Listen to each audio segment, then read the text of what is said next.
Oi, pessoal! Bom, na nossa aula hoje de filosofia, a gente vai estar falando do sujeito e o objeto do conhecimento.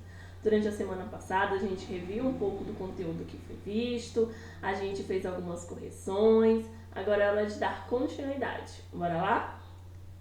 Bom, René Descartes, principalmente quando eu falo do sujeito e objeto do conhecimento, a gente vai remeter a René Descartes. Descartes, por quê? Porque ele é considerado como o pai da modernidade, o pai desses movimentos que estão por vir. Assim sendo, os pensamentos dele e os seus pensamentos, eles vão nortear alguns dos movimentos que a gente vai estar vendo. Ele é criador do pensamento cartesiano, sistema filosófico que deu origem à filosofia moderna, por isso que ele é considerado o pai da filosofia moderna. Ele é autor da obra O Discurso sobre o Método, um tratado filosófico e matemático publicado na França em 1637. E essa obra ela foi fundamental, principalmente para falar a respeito dessa questão de métodos que vai ser bem presente na sua maneira de pensar e vai nortear os estudos, os pensamentos dos filósofos dessa época. Bom, René Descartes e a dúvida metódica. Ele foi levado a duvidar do conhecimento e mesmo da existência da realidade. Uma frase que vai acompanhá-lo e que vai também nortear os seus estudos é a frase penso, logo existo. Ele acredita que é necessário uma maneira de pensar e essa maneira ser metódica, ser organizada, ser analítica, para que a partir daí possa se vir o homem questionar a respeito das coisas, dos acontecimentos. Para ultrapassar essa dúvida, inspirado-se na matemática e utilizando a dúvida como método, escreveu o Discurso do Método. Justamente essa obra dele vai visar a questão do ser humano não fazer algo simplesmente porque é feito ao longo do tempo, mas o ser humano agora como sujeito e o autor, o protagonista da sua própria história. Bom, Descartes ele vai duvidar de todas as crenças que admitam a mínima dúvida. Lembra que eu falei da frase penso, logo existo? Considera como absolutamente falso o que for minimamente duvidoso.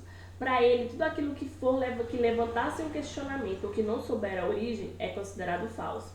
E aí vem para algo que a gente vê na matemática. Se P é duvidoso, então P é falso. Se P é indubitável, ou seja, evidente, então P é verdadeiro. Vai um pouco da lógica. E é o que vai falar a respeito do seu livro, que vai falar tanto da questão da práticas metodológicas, do método, a respeito da matemática. Bom, e aí com ele vai surgir a questão da dúvida hiperbólica, ou seja, global, que é argumentos que fundamentam o ato de duvidar. Os sentidos eles podem errar alguma vez, logo não são dignos de crédito total. Há homens que erram mesmo ao raciocinar. Temos dificuldades em identificar a verdade, pois às vezes não distinguimos sonho e realidade. Por nos enganarmos às vezes, não sabemos se existe alguma certeza.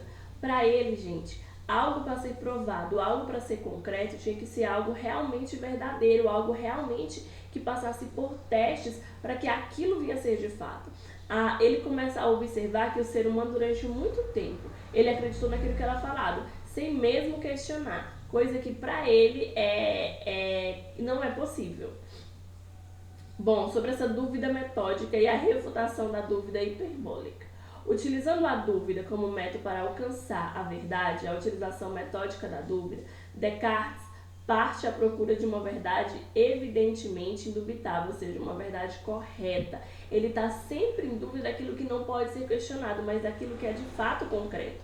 Posso duvidar do que penso? Posso supor que não tenho corpo? Posso. Contudo, ainda que duvide de tudo, tenho que admitir que não posso duvidar sem pensar. Ou seja, ele diz que para o ser humano provar algo tem que ser baseado no pensamento. Antes de acreditar na existência, antes de acreditar no que existe, a pessoa tem que pensar a respeito disso. Bom, e sobre a descoberta dele sobre a verdade. Ao usar a dúvida metódica, Descartes descobre que ao duvidar está a pensar e afirma: se duvido, penso, e se penso, existo. Eu penso, logo existo. Ele cogita. É a primeira e irrefutável certeza. Ou seja, para ele a certeza é se eu penso, logo existe. Mas para existir é necessário o ato de pensar, de se questionar, de se duvidar. Bom, a partir disso, sobre a ideia de Deus e a existência de Deus. Tenho em mim a ideia de um ser perfeito. A ideia de um ser perfeito, ela não pode ter origem em mim, porque sou imperfeito. Dado que conheço perfeições que não possuo, tenho de aceitar a existência de um ser que seja a causa de mim e da ideia que tenho dele. Ou seja, a origem dele, ele tem estudos a respeito de escolas jesuítas. Então ele não é uma pessoa ateu que não acredita em Deus, mas ele também não vai acreditar em tudo que é falado ou tudo que a Igreja Católica colocou ao longo dos tempos. Ele acredita que dele não vem perfeição, mas foi originado através de um Deus, de uma pessoa perfeita, onde criou tudo. Bom, sobre a existência de Deus e a existência do mundo material. Uma vez que Deus é bom e perfeito, não nos engana. E observem que Deus aqui está sendo colocado com D minúsculo, ou seja, não é o Deus existente que aqui no cristianismo nós acreditamos, mas sobretudo vai falar a respeito da existência de alguém poderoso, alguém que pode criar o mundo material e imaterial. O mundo material existe e é de natureza diferente do pensamento de Deus. As coisas materiais ocupam espaço, possuindo características quantificáveis. Se não partimos das informações sensoriais, por vezes enganadoras, e respeitamos o critério de evidência, podemos conhecer. Aí olha só agora Deus com D maiúsculo. Deus é a garantia que é verdadeiro o conhecimento, aprendido com evidência, isto é, com clareza e distinção, ou deduzido dele. Ou seja, ele vai trazer essa dualidade da existência de um Deus supremo e também da atribuição a um Deus, alguém superior, maior que o ser humano, que veio e fez tudo isso, ok? Bom, sobre também a questão do dualismo cartesiano, que tem origem em René Descartes. Ele admitiu a existência do pensamento de Deus e do mundo material. Descartes ele considera que o pensamento ou o espírito, ainda a alma, é diferente do corpo.